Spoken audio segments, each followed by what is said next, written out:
तो देखो, मैंने बताया था गोल्जी एपार्टस के बारे में। गोल्जी एपार्टस एक ऐसी ऑर्गेनेल होती है जो दूसरी ऑर्गेनेल को बनाती है, जिसका नाम होता है लाइसोसोम्स। गोल्जी एपार्टस किसको बनाती है? लाइसोसोम्स को बनाती है। ठीक है, तो अब क्वेश्चन ये है कि ये लाइसोसोम्स क्या होती है, इसका क्या काम होता है, कैसे काम करती है। ठीक है, तो अब हम पढ़ेंगे तीसरे नंबर की ऑर्गेनेल, जिसका नाम क्या है? लाइसोसोम्स। तो अब हम स्टार्ट करने वाले हैं लाइसोसोम्स। मैं तुम्हें एक बात बताता हूं लाइसोसोम्स के बारे में। देखो, गोल्जी कितनी अच्छी थी। गोल्जी बहुत अच्छी थी, क्योंकि गोल्जी ने किसको बनाया?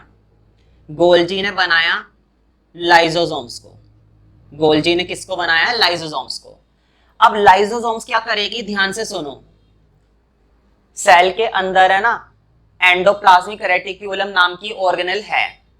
सेल के अंदर गोल्जी एपार्टस नाम की ऑर्गेनेल है। सेल के अंदर माइटोकॉन्ड्रिया नाम की ऑर्गेनेल है। ये 5-6 ऑर्गेनेल सेल के अंदर होती हैं। मुझे बताओ, क्या ये ऑर्गेनेल हमेशा ठीक से काम करती रहेंगी, या कभी कभी काम करते करते घिस जाएंगी, पुरानी हो जाएंगी, ठीक से काम नहीं कर पाएंगी? कभी कभी ऐसा होता है कि सेल के अंदर है ना, बाहर से कुछ बैक्टीरिया अंदर आ जाते हैं। कभी कभी सेल के अंदर कुछ ऑर्गेनेल ऐसी होती हैं जो वॉर्न आउट हो जाती हैं। वॉर्न आउट का मतलब होता है घिस जाना। वॉर्न आउट का मतलब होता है काम करते करते पुराना हो जाना। फॉर एग्जांपल देखो, मैं इस मार्कर से पढ़ा रहा हूं, काम करते करते इसकी निपे ना बिल्कुल खराब हो गई। बताओ, क्या अब मैं इस मार्कर को खत्म कर दूंगा ना, मतलब बाहर फेंक दूंगा? बिल्कुल वही काम होता है लाइसोसोम्स का। जब इसको दिखाई देता है ना कि सेल के अंदर कोई बैक्टीरिया, कोई ऑर्गेनेल या कुछ दिक्कत हो रही है, तो ये उसको नष्ट कर देती है, उसको क्लीन कर देती है, उसको खत्म कर देती है। ध्यान से सुनो, गोल्जी एपार्टस ने लाइसोसोम्स को बनाया। अगर आगे आने वाले टाइम में गोल्जी ठीक से काम ना करें, गोल्जी करते करते पुरानी हो जाए, गोल्जी के फंक्शंस खराब हो जाएं, तो क्या लाइसोसोम्स इसे भी खत्म कर देगी? बिल्कुल। लाइसोसोम्स किसी को नहीं छोड़ती। लाइसोसोम्स एक ऐसी ऑर्गेनेल है, ध्यान से सुनना मेरी बात।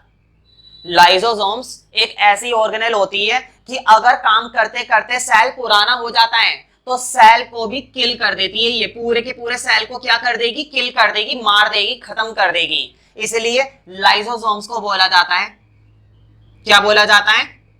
Suicide bag.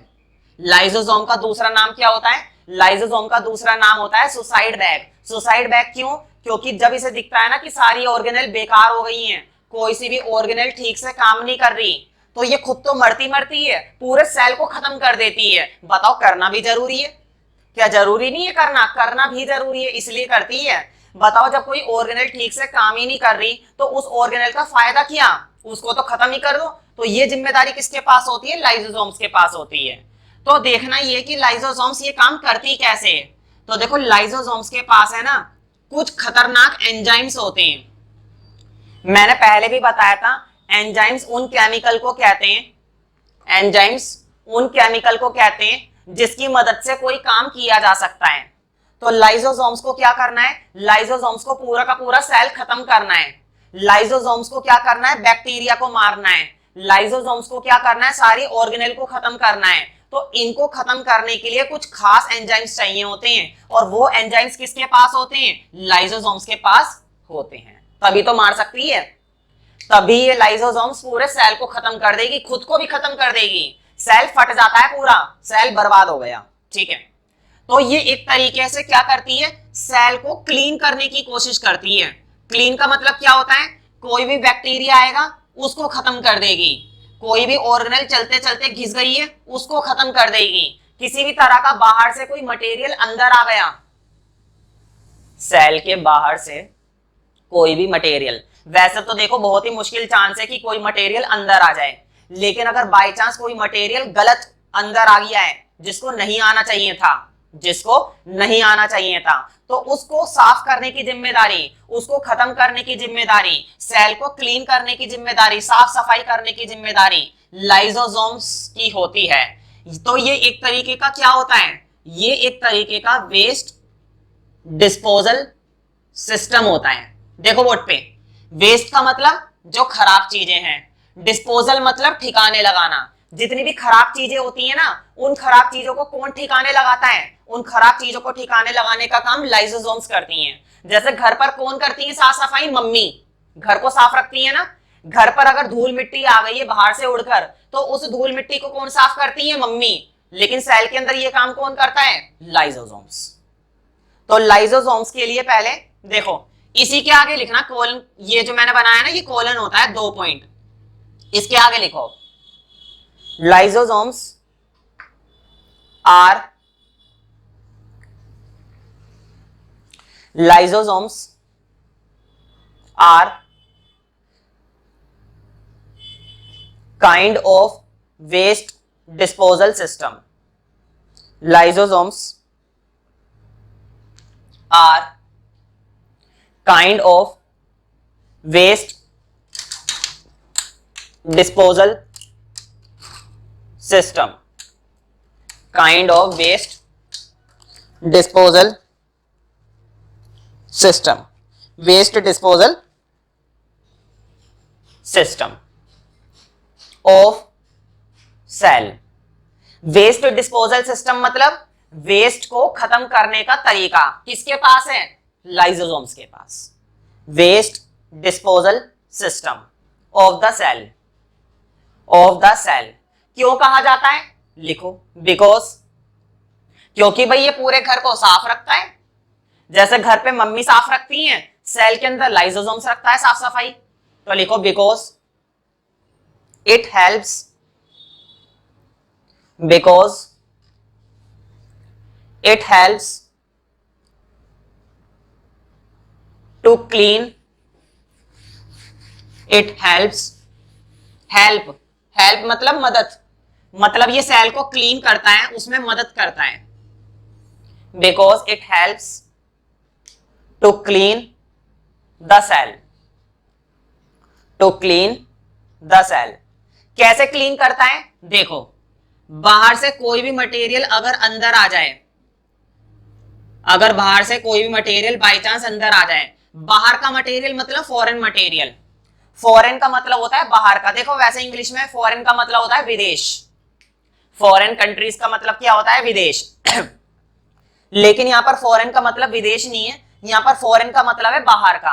अगर बाहर का कोई मटेरियल अंदर आ जाएगा, बाहर का मटेरियल क्या हो सकता है? बाहर का मटेरियल जैसे कि बाहर से क्या आ गया सेल के अंदर गलती से? बैक्टीरिया। बाहर से गलती से क्या आ गया सेल के अंदर? बैक्टीरिया। तो बैक्टीरिया का सामना किसको करना पड़ेगा? लाइसोसोम्स को। लाइसोसोम्स उसे चुटकियों में खत्म कर देगा। तो बैक्टीरिया वगैरह हो सकता है, या फिर कोई घिसी पिटी वोन आउट ऑर्गेनेल है ना। अगर कोई ऑर्गेनेल चलते चलते पुरानी हो गई है, या फिर कोई ऑर्गेनेल घिस गई है, वोन आउट का मतलब होता है घिस जाना। तो अगर कोई वोन आउट ऑर्गेनेल है, तो उस ऑर्गेनेल को भी कौन खत्म करेगा? लाइसोसोम्स। तो ऐसे ना ये सेल को क्लीन रखता है, सेल को क्या रखता है? बिल्कुल क्लीन।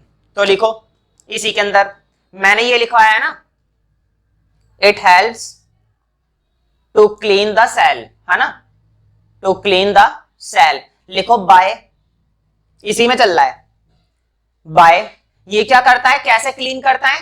ये ऐसे क्लीन करता है कि बाहर के मटेरियल को या बोन आउट ऑर्गेनेल को खत्म कर देता है, खा जाता है। तो लिखो to clean the cell by digesting, मतलब ये उनको डाइजेस्ट कर लेता है। डाइजेस्ट का मतलब क्या होता है? खा जाना, खा जाता है। यही शब्द लिखना है तुम्हें, डाइजेस्टिंग।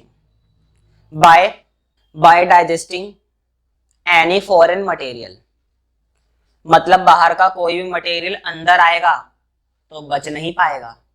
एक बार अंदर आकर तो दिखाओ, फिर हम बताएंगे क्या चीज है। By digesting any foreign material as well as board पे लिखा हुआ है वोन आउट ऑर्गेनेल्स। वोन आउट का मतलब घिसी पिटी। अगर कोई ऑर्गेनेल घिसी पिटी है तो उसको कौन खा जाएगा? लाइसोसोम्स। लाइसोसोम्स बिल्कुल भी बर्दाश्त नहीं करता है कि कोई ऑर्गेनेल ठीक से काम नहीं कर रही। अगर कोई ऑर्गेनेल ठीक से काम नहीं करती है तो ये उसको खा जाएगा, मतलब कि डाइजेस्ट करेगा, खत्म कर देगा, नष्ट कर देगा। As well as worn out cell organelles, worn out cell organelles. तो ये उनको खा जाएगा, नष्ट कर देगा, ठीक है। अब नंबर 1, इसी हेडिंग मतलब यही ऑर्गेनेल चल रही है, नंबर 1 पॉइंट लिखो। अब मैं तुम्हें बताता हूं कि ये फॉरेन मटेरियल क्या क्या हो सकते हैं। जैसे अभी मैंने बताया कि बाहर से कोई मटेरियल सेल में आएगा तो लाइसोसोम्स उसको छोड़ेगा नहीं, तो बाहर से आने वाला मटेरियल क्या हो सकता है। तो एक एग्जांपल मैंने बताया कि बैक्टीरिया हो सकता है ना, बैक्टीरिया हो सकता है। तो लिखो नंबर 1 में, foreign materials can be, foreign materials can be bacteria, बाहर से आने वाला मटेरियल बैक्टीरिया हो सकता है। Foreign materials can be bacteria, comma food, कई बार कुछ ऐसा खाना अंदर आ जाता है जिसकी जरूरत नहीं है। तुम सोच रहे होंगे सेल के अंदर खाना आना तो अच्छी बात है, नहीं, खाना आना अच्छी बात है, लेकिन जिस खाने को नहीं आना चाहिए, मतलब कभी कभी कुछ फूड कंपोनेंट ऐसे होते हैं जिसकी जरूरत नहीं है, तो अगर जिसकी जरूरत नहीं है तो उसको लाइसोसोम्स खत्म कर देगा। Foreign materials can be bacteria, comma food, comma food, लिखो एंड अप, बोर्ड पे लिखा हुआ है एंड अप। एंड अप का मतलब इनका अंत हो जाएगा। कौन करेगा इनका अंत? भगवान नहीं, इनका अंत करेगी लाइसोसोम्स। तो लिखो end up in the lysosomes, इन सबका अंत हो जाएगा लाइसोसोम्स के अंदर जाकर, क्योंकि लाइसोसोम्स इन्हें खा जाएगी। And up in the lysosomes, and up in the lysosomes. तो सोचना यह है कि क्या लाइसोसोम्स इतनी ताकतवर है कि किसी भी चीज को छोड़ती ही नहीं है? बिल्कुल इतनी ताकतवर ये है। क्यों है इतनी ताकतवर? क्योंकि कुदरत ने इसी को कुछ ऐसे एंजाइम्स दिए हैं, देखो कुदरत ने इसी को कुछ ऐसे एंजाइम्स दिए हैं जो इस काम में माहिर होते हैं, और ये एंजाइम्स बहुत ही ज्यादा क्या होते हैं? पावरफुल होते हैं। तो इसके पास होते हैं पावरफुल डाइजेस्टिंग एंजाइम्स, जो किसी भी ऑर्गेनेल को डाइजेस्ट कर लेगी, किसी को भी खा जाएगी और पचा लेगी। और तो और अगर ये खुद ठीक से काम ना करे तो फिर क्या होगा? जरा ध्यान से सुनो, बहुत ही इंपॉर्टेंट है। गोल्जी एपार्टस ठीक से काम नहीं कर रही थी, लाइसोसोम्स उसको खा गई। माइटोकॉन्ड्रिया ठीक से काम नहीं कर रही थी, माइटोकॉन्ड्रिया को लाइसोसोम्स खा गई। लेकिन अगर लाइसोसोम्स ही ठीक से काम ना करे तो फिर इसको कौन खाएगा? इसको कौन ठीक करेगा? तो ध्यान से सुनो, जब लाइसोसोम्स ठीक से काम नहीं करेगी ना, तो लाइसोसोम्स की खासियत है ये खुद तो फटेगी फटेगी, खुद के फटने के साथ साथ पूरे सेल को बस्ट कर देती है ये। तभी तो इसको क्या बोला जाता है? तभी इसको बोला जाता है सुसाइडल बैग। ये सेल का कैसा बैग होती है? सुसाइडल, मतलब खुद तो मरती मरती है, अपने साथ साथ पूरे सेल को ले डूबती है। तो लिखो नंबर 2 पॉइंट में, अब लिखो number 2 point, lysosomes has powerful digestive, board पे लिखा हुआ है lysosomes has powerful digestive enzymes, मतलब इसी के पास कौन से एंजाइम्स होते हैं? डाइजेस्टिव, किसी भी चीज को डाइजेस्ट कर सकती है, किसी भी चीज को। हैज पावरफुल डाइजेस्टिव एंजाइम्स, ठीक है। किसी भी सब्सटेंस को पचाने की शक्ति, किसी भी सब्सटेंस को खाने की शक्ति लाइसोसोम्स के पास है। Powerful digestive enzymes which helps, मतलब जो मदद करते हैं, विच हेल्प्स, बोर्ड पे लिखा हुआ है, which helps in breaking down, which helps in breaking down all organic material, breaking down all organic material. Organic material वो होता है जो नेचुरल होता है, जो बॉडी के अंदर है, सब ऑर्गेनिक है, ठीक है। Breaking down all organic material, जैसे कि कोई भी मटेरियल सेल के अंदर है, जैसे कि Golgi apparatus, nucleus, protein, vitamin, DNA, ये सारी चीजें तो ये सारी की सारी चीजें ऑर्गेनिक है और इनको खाने की शक्ति लाइसोसोम्स के पास भगवान ने दी है, which helps in breaking down all organic material, all organic material। ठीक है, अब तीसरा पॉइंट लिखो। तो अभी मैंने बताया था कि जब लाइसोसोम्स ठीक से काम नहीं करेगी, ऑर्गेनेल ठीक से काम नहीं करेगी, सेल ठीक से काम नहीं करेगा। देखो ना तो सेल ठीक से काम कर रहा, ना ऑर्गेनेल ठीक से काम कर रही, ना लाइसोसोम खुद ठीक से काम कर रही। तो अब लाइसोसोम की जिम्मेदारी है ये खुद को भी मारेगी और पूरे सेल को भी खत्म कर देगी अपने साथ साथ, क्योंकि भाई जरूरी है करना, ये करना जरूरी है। अगर एक सेल ठीक से काम नहीं कर रहा तो क्या वही सेल चलाते रहोगे? नहीं, सेल को खत्म करो, नया बनाओ। तो ये काम करती है। तो लिखो तीसरा point, when cell damaged, board पे लिखा हुआ है डैमेज्ड। डैमेज्ड का मतलब खराब हो जाना, बेकार हो जाना, नष्ट हो जाना, है ना। When cell damaged comma, when cell damaged comma lysosomes में, बोर्ड पे लिखा हुआ है लाइसोसोम्स में बस्ट। बस्ट का मतलब होता है फट जाना। तो लाइसोसोम्स क्या हो जाती है? फट जाती है। लाइसोसोम्स में बस्ट, बोर्ड पे लिखा हुआ है बस्ट। बस्ट का मतलब होता है फट जाना, पूरी लाइसोसोम्स खुद ही फट जाएगी। लाइसोसोम्स में बस्ट, लाइसोसोम्स में bast and the enzymes, and the enzymes digest their own cell, and the enzymes digest their own cell। Board पे लिखा हुआ है। मतलब जब लाइसोसोम फट जाएगी तो जितने भी एंजाइम्स होंगे वो खुद का सेल क्या कर लेंगे? डाइजेस्ट कर लेंगे। वो पूरा का पूरा सेल खा जाएंगे, पूरा का पूरा सेल। मैंने अभी बताया था पूरा सेल ही खत्म हो जाएगा। जैसी लाइसोसोम फटेगी, एक लाइसोसोम के फटने के साथ ही पूरा सेल खत्म हो जाता है। तो वो अपने ही सेल को खा जाते हैं। देखो, देयर ओन सेल, अपने खुद के सेल को खा जाते हैं। बताओ और क्या चाहिए? And the enzymes digest their own cell. ये तो वही बात हो गई कि एक व्यक्ति ने खुद को ही फांसी लगा ली। एक व्यक्ति ने खुद को ही फांसी लगा ली, और जब खुद को ही फांसी लगाते हैं तो क्या बोला जाता है? सुसाइड। तो इसलिए इसको भी क्या बोला जाता है? सुसाइड। तो लिखो digest their own cell, own cell के बाद फुल स्टॉप लगा दो, फुल स्टॉप के बाद लिखो, लिखो सो लाइसोसोम्स,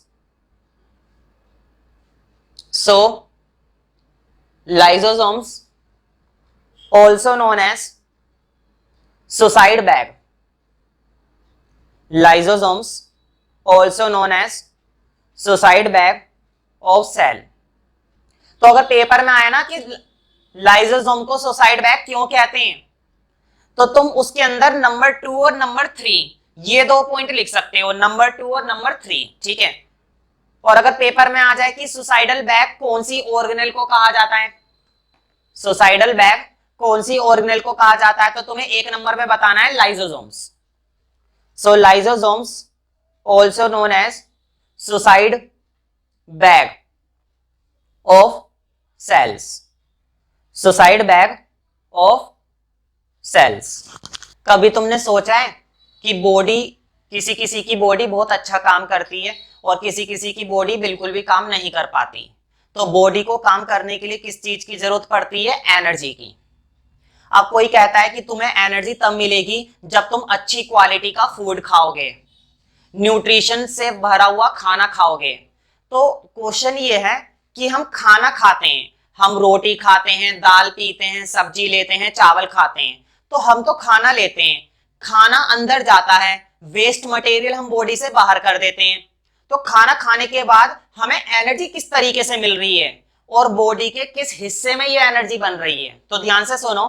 जैसा कि मैंने बताया कि हमारी बॉडी को चलाने के लिए सेल्स वर्क कर रहे हैं अंदर, और सेल्स के अंदर कुछ ऑर्गेनेल हम पढ़ते जा रहे हैं। कभी हम एंडोप्लाज्मिक रेटिक्यूलम पढ़ते हैं, कभी हम गोल्जी एपार्टस पढ़ते हैं, कभी कुछ। तो ऐसी ही एक अगली ऑर्गेनेल है जिसका नाम है माइटोकॉन्ड्रिया। क्या बोलते हैं इसको? माइटोकॉन्ड्रिया। तो अगर पेपर में आ जाए ना कि बॉडी को काम करने के लिए हमें किसकी जरूरत होती है? एनर्जी की। हमारी बॉडी अच्छे से काम तभी कर पाएगी जब हमको समय समय पर क्या मिलती रहेगी? एनर्जी मिलती रहेगी। तो क्वेश्चन ये है कि ये एनर्जी कौन सी ऑर्गेनेल में बनती है? तो तुम्हारा जवाब होना चाहिए कि एनर्जी बनने की जगह सेल के अंदर होती है माइटोकॉन्ड्रिया। क्योंकि एनर्जी मिल रही है पूरी बॉडी काम कर पाएगी, और अगर एनर्जी नहीं हुई तो बॉडी काम नहीं कर पाएगी। इसलिए माइटोकॉन्ड्रिया का एक दूसरा नाम भी होता है जिसको बोला जाता है पावर हाउस। क्या बोला जाता है? Power house. ये पावर हाउस कहलाता है सेल का, क्योंकि यहीं से पूरी बॉडी को क्या मिलती है? पावर। कहते नहीं है मेरे पास बहुत पावर है, मैं पहाड़ तोड़ सकता हूं। खैर ये तो मजाक की बात है, इतनी पावर तो किसी के पास नहीं होती कि पहाड़ तोड़ पाए, ठीक है। तो पावर हाउस बेसिकली क्या होता है? माइटोकॉन्ड्रिया। ये हमारी अब अगली ऑर्गेनेल है, तो डी लिखो, माइटोकॉन्ड्रिया। क्या पढ़ेंगे इसको? माइटोकॉन्ड्रिया। कुछ लोग इसको माइटोचोंड्रिया पढ़ते हैं, तो वो गलत है। चोंड्रिया नहीं बोलेंगे, खाने का उल्टी सीधी बात करते हो। तो माइटोकॉन्ड्रिया हम इसको बोलते हैं, और माइटोकॉन्ड्रिया ही सही प्रोनाउंसिएशन इसकी होती है। तो माइटोकॉन्ड्रिया में क्या होता है? माइटोकॉन्ड्रिया में मेनली क्या बनती है? एनर्जी बनती है। तो देखो माइटोकॉन्ड्रिया भी एक इंपॉर्टेंट ऑर्गेनेल है। अगर ये ठीक से काम ना करे तो बॉडी को क्या नहीं मिलेगी? बॉडी को एनर्जी नहीं मिलेगी, सीधी सी बात है, ठीक है। तो देखो इसका जो स्ट्रक्चर होता है ना, वो थोड़ा थोड़ा गोल होता है, ऐसा लंबाई में होता है इसका स्ट्रक्चर, ऐसा होता है। मैं ये तो नहीं कह रहा कि बिल्कुल ही लंबा होता है, थोड़ा थोड़ा सा गोलाई में भी होता है, लेकिन तकरीबन इस तरह से होता है, ये ऐसा होता है इसका स्ट्रक्चर। तो कैसा स्ट्रक्चर बोलते हैं इसको? रोड। रोड मतलब जैसे लोहे की रोड होती है ना, लंबी लंबी लोहे की रोड होती है। तो मैं ये तो नहीं कह रहा कि बिल्कुल सीधी लंबी रोड की तरह होता है, लंबी रोड की तो तरह बिल्कुल भी नहीं होता है, लेकिन हाँ थोड़ी सी इसकी लंबाई होती है। तुम्हारे पास एनसीईआरटी बुक है, उसमें तुम निकाल कर देख सकते हो, प्लांट सेल में चाहे एनिमल सेल में, ठीक है, दोनों तुम सेल में देख सकते हो कि माइटोकॉन्ड्रिया दिखने में कैसा लगता है। तो देखो थोड़ा सा लंबाई में होता है, लंबाई में मतलब रोड शेप। कैसी शेप होती है? रोड शेप, लंबाई। लंबाई का मतलब ऐसा नहीं है कि बिल्कुल ही एक जैसी शेप में लंबा होता है, इस तरह से रोड शेप ऐसा लंबा, बिल्कुल ऐसा भी नहीं, थोड़ी सी गोलाई होती है, बीच में मोटापन होता है। तो माइटोकॉन्ड्रिया के लिए पहले इसी के आगे लिखो, माइटोकॉन्ड्रिया के आगे तो लिखो these are rod shaped cell organelles. These are rod shaped, road जैसी शेप होती है, लंबी रोड होती है ना लोहे की, उस तरीके की, जरूरी नहीं कि बिल्कुल वैसी। These are rod shaped cell organelles. These are rod shaped cell organelles. और मैंने बताया था कि बॉडी को इसी ऑर्गेनेल की बदौलत क्या मिलती है? एनर्जी मिलती है। तो देखो अब मैं तुम्हें एक बात बताता हूं, बॉडी में ये जो एनर्जी बन रही है ना माइटोकॉन्ड्रिया के अंदर, बॉडी के अंदर एनर्जी कहां बन रही है? अभी मैंने बताया बॉडी के अंदर ये एनर्जी माइटोकॉन्ड्रिया के अंदर बनती है, और ये जो एनर्जी बनने का काम होता है, इस प्रोसेस को बोला जाता है रेस्पिरेशन। क्या बोला जाता है? रेस्पिरेशन। अगर तुमसे पूछा जाए कि एनर्जी कहां बनती है तो तुम बोलोगे माइटोकॉन्ड्रिया के अंदर, और अगर तुमसे पूछा जाए एनर्जी बनने का प्रोसेस क्या कहलाता है, एनर्जी बनने का प्रोसेस क्या कहलाता है, तो वो है रेस्पिरेशन। समझ में आ गया ना? अब लिखो These are rod shaped cell organelles, full stop लगा दो। फुल स्टॉप के बाद लिखो दे कंटेन एंजाइम्स। इसके पास भी कुछ एंजाइम्स होते हैं, मैंने पहले भी बताया था। एंजाइम्स वो केमिकल होते हैं, एंजाइम्स वो केमिकल होते हैं जो किसी ना किसी काम के लिए जरूरी होते हैं। यहां पर ये एंजाइम्स क्या काम करते हैं? यहां पर एंजाइम्स काम करते हैं एनर्जी को बनाने का। कौन से प्रोसेस के द्वारा? रेस्पिरेशन के द्वारा। मुझे बताओ क्या बिना एंजाइम्स के तुम एनर्जी बना पाओगे? नहीं। कोई सा भी सेल जब तक उसको एंजाइम्स नहीं मिलेंगे ना, ऐसे समझ लो मैं तुम्हें पढ़ा रहा हूं, क्या मैं बिना मार्कर के पढ़ा सकता हूं? नहीं, जब तक मुझे मार्कर नहीं मिलेगा मैं पढ़ा नहीं सकता। तो माइटोकॉन्ड्रिया क्या एनर्जी बना पाएगा जब तक उसको एंजाइम्स नहीं मिलेंगे, तो उसके लिए एंजाइम्स बड़े रिक्वायर्ड हैं to provide energy, energy produce करने के लिए। तो लिखो they contain enzymes for respiration purpose, for respiration purpose. Respiration की स्पेलिंग बोर्ड पे लिखी हुई है और मैंने बता दिया कि रेस्पिरेशन का क्या मतलब होता है। रेस्पिरेशन कहने का मतलब एनर्जी बनाना। तो एनर्जी तभी बनेगी जब एंजाइम्स मिल पाएंगे। दे contain enzymes for respiration purpose. ठीक है, तो क्वेश्चन ये है, देखो क्वेश्चन ये है कि बॉडी के अंदर ये जो एनर्जी मिलती है किस फॉर्म में मिलती है। तो एक केमिकल होता है, हमारी बॉडी में जो एनर्जी मिलती है ना वो एटीपी की फॉर्म में मिलती है। एटीपी का मतलब होता है एडिनोसिन ट्राई फोस्फेट। क्या नाम होता है इसका full form? Adenosine try phosphate. तो अगर पेपर में आ जाए कि माइटोकॉन्ड्रिया हमारी बॉडी में एनर्जी तो बनाता है, लेकिन एनर्जी कौन से केमिकल के नाम से बनाता है, किस फॉर्म में बनाता है, तो हमारी बॉडी में जो एनर्जी बनती है वो एटीपी की फॉर्म में बनती है। अब तुम कहोगे ये एटीपी क्या है, तो इतना समझ लो it is just a chemical, बस एक केमिकल है और कुछ नहीं है। एडिनोसिन ट्राइफॉस्फेट ये एनर्जी मॉलिक्यूल होता है। बॉडी के अंदर एनर्जी को बनाने का जो केमिकल है ना, ये वो एनर्जी मॉलिक्यूल है। एक तो होता है ट्राइफॉस्फेट और एक होता है एडीपी। एडीपी का मतलब होता है एडिनोसिन डाइफॉस्फेट, वो होता है ट्राई, ये होता है डाई। तुम कहोगे ये भी पढ़ना पड़ेगा क्या? एडीपी एटीपी तो चलो समझ में आता है, हमारे लिए जरूरी है। क्या एडीपी भी हमारे लिए जरूरी है? नहीं, ये हमारे लिए जरूरी नहीं है, बस मैंने लिखवा दिया है साथ में क्योंकि पेपर में आ जाता है। पेपर में कैसे आता है? पेपर में ना इनकी फुल फॉर्म आ जाती है, what do you mean by ATP and what do you mean by ADP. तो फुल फॉर्म तो पता होनी चाहिए ना। तो अब एक नोट लिखो, नोट में लिखो फर्स्ट पॉइंट लिखो, mitochondria released energy, mitochondria released energy in the form of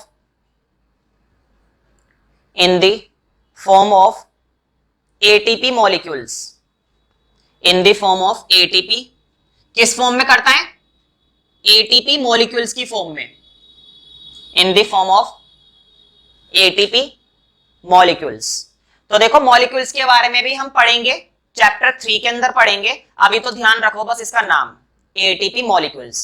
full form लिख लो ब्रैकेट में, यहां से देखकर ब्रैकेट में फुल फॉर्म लिख लो, adenosine triphosphate. Mitochondria released energy in the form of ATP molecules, ATP molecules. Bracket में फुल फॉर्म लिख ली, फुल फॉर्म लिख लो, अगर नहीं लिखी है तो फुल फॉर्म लिखने के बाद फुल स्टॉप लगा दो और फुल स्टॉप के बाद लिखो। तो पेपर में आ जाता है कि माइटोकॉन्ड्रिया को पावर हाउस क्यों कहते हैं, तो इसीलिए कहते हैं क्योंकि बॉडी को ये क्या दे रहा है, बॉडी को ये एनर्जी दे रहा है। तो लिखो therefore it is also known as, therefore it is also known as power house of the cell, it is also known as powerhouse of the cell, it is also known as powerhouse of the cell। ठीक है, क्यों बोला जाता है? क्योंकि ये body को energy देता है, एनर्जी दे रहा है तो ये पावर हाउस ही हुआ भाई, पावर दे रहा है पूरी। अब लिखो नंबर 2। अब मैं तुम्हें थोड़ा सा ना एटीपी के बारे में बता देता हूं कि ये एटीपी होता क्या है। तो नंबर 2 में ना हेडिंग बना दो एटीपी। अब एटीपी के आगे लिखो, तो वैसे तो मैंने बता दिया है it is just a chemical molecule, बस केमिकल से ज्यादा कुछ भी नहीं है ये। अगर कोई तुमसे पूछे कि बॉडी के अंदर जो एनर्जी मिलती है वो एनर्जी किस फॉर्म में मिलती है, तो तुम्हारा जवाब होना चाहिए एटीपी की फॉर्म में, बस। तो लिखो ATP is the energy ATP is the energy currency, energy currency of the cell. हमारी बॉडी के सेल के माइटोकॉन्ड्रिया में, ध्यान से सुनो, हमारी बॉडी के सेल के माइटोकॉन्ड्रिया में जो एनर्जी रखी हुई होती है, जो एनर्जी स्टोर्ड होती है, हमारी बॉडी में जो एनर्जी क्या होती है, स्टोर्ड होती है, वो किस फॉर्म में होती है, एटीपी की फॉर्म में। बस इतना सा जवाब है। तो ATP is the energy currency of the cell because the body uses because the body uses the energy, the body uses the energy stored in ATP, uses the energy stored, board पे लिखा हुआ है stored, stored का मतलब रखा होना। हमारी body में ये एनर्जी रखी होती है पहले से ही, हमें टेंशन लेने की बिल्कुल भी जरूरत नहीं है। The body uses the energy stored in ATP, in ATP. क्यों एनर्जी यूज करती है बॉडी? भाई उसको नए नए कंपाउंड बनाने, नए नए केमिकल बनाने, हमें फंक्शन करना है, हमें सोचना है, हमें समझना है। बताओ बॉडी तभी तो वर्क करेगी जब उसको एनर्जी, क्या पढ़ने में एनर्जी नहीं लगती? पढ़ने के लिए एनर्जी चाहिए। मान लो तुम बाजार से सब्जी वगैरह लेकर आ रहे हो, हाथ में उठा कर, क्या उसमें एनर्जी नहीं लगती? एनर्जी लगती है। तो ये सारी की सारी एक्टिविटीज करने के लिए हमें एनर्जी चाहिए। ये बॉडी इस एनर्जी को कहां से यूज करती है? एटीपी से। तो यही लिखवा रहा हूं, देखो लिखा हुआ है the body uses the energy stored in ATP for making new chemical compounds, for making new chemical compounds. अब तुम कहोगे ये नए केमिकल कंपाउंड क्या है? मुझे बताओ, बॉडी के अंदर विटामिन बनाना, प्रोटीन बनाना, फैट बनाना, मिनरल बनाना, एनर्जी, ये सारी चीजें कंपाउंड बनाए जा रहे हैं धड़ाधड़ एक के बाद एक। तो ये कंपाउंड बनाने के लिए भी है। देखो शरीर के अंदर कुछ भी काम करना हो, क्या एनर्जी नहीं चाहिए? मुझे बताओ, हमारा दिल धड़कता रहता है 24 घंटे, 24 आवर्स हमारे दिल की धड़कन रुकती नहीं है, चलती रहती है। बताओ हार्ट काम करता जा रहा है, करता जा रहा है, अंदर ही अंदर ब्रेन वर्क कर रहा है हमारा। क्या ब्रेन को वर्क करने के लिए एनर्जी नहीं चाहिए? ब्लड सर्कुलेट हो रहा है, किडनी वर्क कर रही है, लंग्स वर्क कर रहे हैं, हर काम के लिए एनर्जी चाहिए। और नए नए कंपाउंड बनाना बहुत जरूरी है। तो लिखो for making new chemical compounds and for mechanical work, mechanical work. ये मैकेनिकल वर्क ही तो है, ब्लड का सर्कुलेशन करना। अब मान लो मैं तुमको पढ़ाने के लिए 10 कुर्सी हाथ में लेकर आया दूसरे कमरे में से, ये मैंने मैकेनिकल वर्क करा है। क्या मुझे इसके लिए एनर्जी नहीं चाहिए? एनर्जी चाहिए। तो मैकेनिकल वर्क करना हो चाहे केमिकल वर्क करना हो, देखो चाहे बॉडी के अंदर कोई केमिकल कंपाउंड बनाने का काम हो, चाहे बॉडी के द्वारा कोई मैकेनिकल वर्क हो, हर काम के लिए एनर्जी चाहिए और वो एनर्जी एटीपी की फॉर्म में उसे मिल जाती है फॉर मैकेनिकल वर्क। ठीक है, तो अगर एटीपी के बारे में लिखने को आ जाए तो तुम ये पॉइंट लिख सकते हो कि एटीपी क्या है और क्यों चाहिए, क्या है और क्यों चाहिए। ठीक है, तो देखो अब नोट तो कर देना, नोट में नंबर 2 के बाद है ना नंबर 3 लिख, नोट में नंबर 2 के बाद नंबर 3 लिखवा रहा हूं। अच्छा नंबर 3 के अंदर है ना, मैं थोड़ा सा माइटोकॉन्ड्रिया का स्ट्रक्चर कैसा होता है वो लिखवा रहा हूं। देखो अगर मैं थोड़ा सा रफली अगर माइटोकॉन्ड्रिया बनाऊं तो देखो ये ना डबल लेयर होता है, इसके ऊपर जो कवर होता है ना डबल कवर चढ़ा हुआ होता है, जैसे प्लाज्मा मेम्ब्रेन में होता है ऐसे डबल कवर होता है इस पर। बाहर वाला जो कवर होता है उसके अंदर है ना छोटे छोटे क्या बने हुए होते हैं? पोर्स। पोर्स का मतलब क्या होता है? छेद। पोर्स का क्या मतलब होता है? छेद। और अंदर क्या होते हैं? अंदर फोल्ड्स होते हैं, अंदर दुनिया भर के क्या होते हैं? फोल्ड्स होते हैं। इन्हीं फोल्ड के अंदर क्या बनती है? इन्हीं फोल्ड के अंदर क्या बनती है? एनर्जी। इन्हीं फोल्ड के अंदर क्या बनती है भाई? इन्हीं फोल्ड्स के अंदर बनती है एनर्जी। ध्यान से सुनो, बाहर वाली लेयर में छेद होते हैं और अंदर वाली लेयर में फोल्ड्स होते हैं, और उन्हीं फोल्ड्स के अंदर क्या बनती है? एनर्जी बनती है। ठीक है, नंबर 3 पॉइंट लिखो, लिखो mitochondria have chondria have two membrane covering. Mitochondria have two, TWO2. Mitochondria have two membrane covering. मतलब दो membrane cover होती हैं इस पर, मतलब दो परत होती हैं, two membrane covering, है ना। बाहर वाली कैसी होती है, बाहर वाली पर तो छेद होते हैं, अंदर वाली कैसी होती है, अंदर वाली में फोल्ड्स होते हैं। फोल्ड्स मतलब ऐसे घुमावदार फोल्ड्स। तो लिखो, फुल स्टॉप लगा दो कवरिंग के बाद, फुल स्टॉप के बाद लिखो द आउटर मेम्ब्रेन, मतलब कि बाहर वाली। आउटर का क्या मतलब है, आउटर का मतलब है बाहर वाली। The outer membrane is very porous.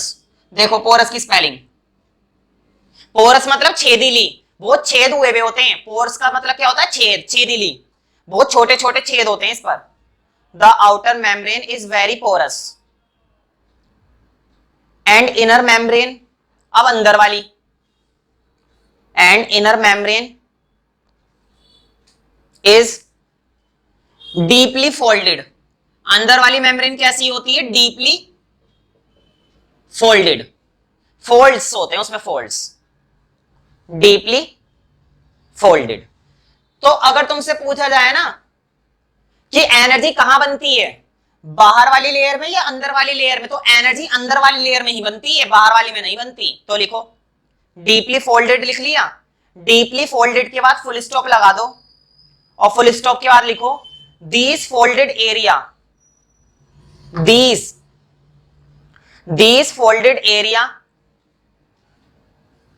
Is available. इसी फोल्डेड एरिया में क्या होती है, एनर्जी बनती है। तो लिखो these folded area is available for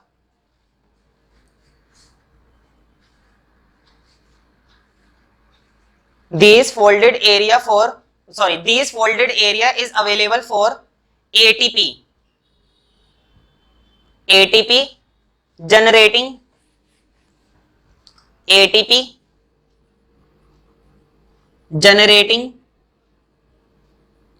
chemical